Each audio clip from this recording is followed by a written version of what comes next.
तो मौलिक अधिकार भाग 3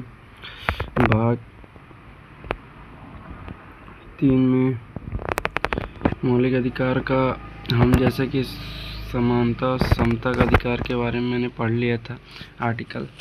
अपन देखा जाए तो 24 तक आर्टिकल कंप्लीट हो गया था, आज 25 करेंगे।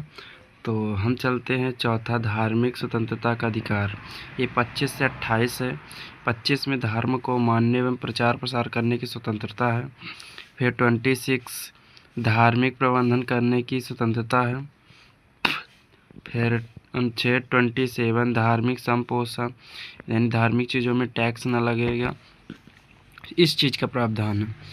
फिर अपन आते हैं अनुच्छेद 28 धार्मिक शिक्षा एवं उपासना में उपस्थित होने की स्वतंत्रता। फिर धार्मिक शिक्षा सरकारी संस्था में शिक्षक नहीं दी जाए, इसके लिए। फिर 5वां संस्कृत एवं शिक्षा का अधिकार 1930।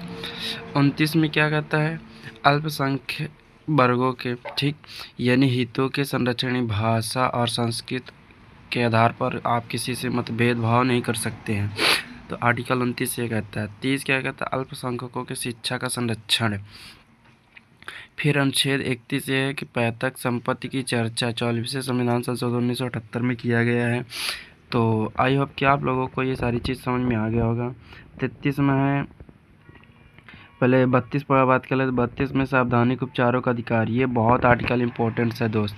ये जो आर्टिकल है 32, तो सावधानिक उपचारों का अधिकार है, ये बहुत वेरी मोस्ट है। तो आई होप कि आप लोग इसको अच्छे से करेंगे। 33 में राष्ट्रीय सुरक्षा हितों के बारे में बताया गया है, ठीक है ना दोस्त। तो इसको राष्ट्रीय सुरक्षा हितों के बारे में जानकारी रखना है। और इसके बाद 34 मार्शल लॉ लागू कर देना सैनिक के लिए। ये मार्शल लॉ ये 34 आर्टिकल में, जब सेना के लिए न्यायालय होता है तो उसे कोर्ट मार्शल कहते हैं, ठीक। तो आई होप कि आपको अच्छे से समझ में आ गया होगा। और थोड़ा सा हम 35 की बात करते हैं। आर्टिकल 35 ये सुप्रीम कोर्ट और हाई कोर्ट की विविध चर्चा भाग 3 में है। मेरा अधिकार का कोई नहीं छीन सकता, यह डॉक्टर भीमराव अम्बेडकर ने दिया था। इसे ही संविधान की आत्मा कहते हैं। तो यहाँ से बहुत सारे क्वेश्चंस बनते हैं। और ये 25 जून की संविधान की आत्महत्या डे भी माना जाता है, ठीक है ना। ये दोस्त इम्पोर्टेंस है, 25 जून को संविधान की आत्महत्या दिवस माना जाता है, ठीक।